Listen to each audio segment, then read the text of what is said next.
So hello guys, mayang buntag di ay sa tanan guys.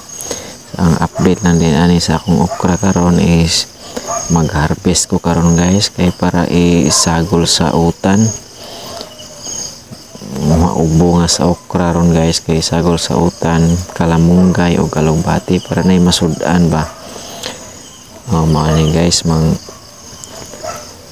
manguha na ko dayon pare buyag kaloy sa Ginoo guys, daghan sa taon og bunga nga akong okra guys.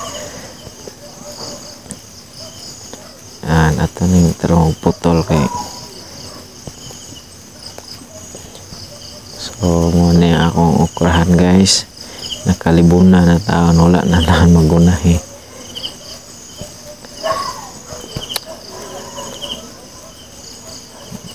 Hindi apiki-apiki pa sa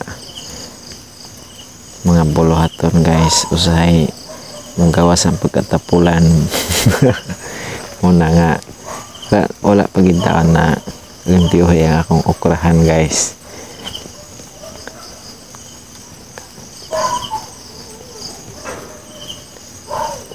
Padahilan sa pagkuha sa mga bunga sa okra niya ngitao na to ning asin na pa yung mga hapit na mugulang.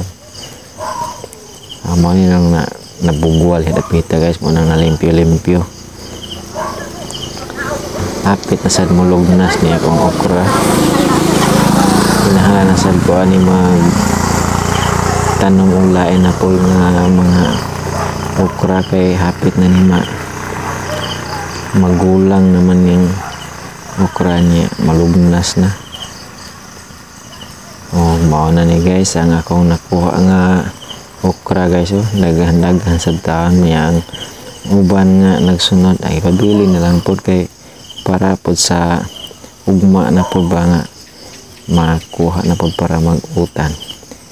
So mao ni ang akong update karon sa akong okra guys niya. Daghan kayong salamat sa iyong pagtan-aw o sa mga bag-o sa akong channel. Please don't forget to subscribe and click the notification bell para ma-update po sa mga sunod pa ang mga videos.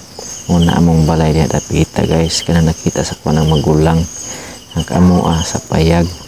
Nya karon mo balik na ko sa akong payag guys kay magsugod na ko og utan para sudan para pamahaw guys. So bye bye guys, ug amping mong tanan. God bless.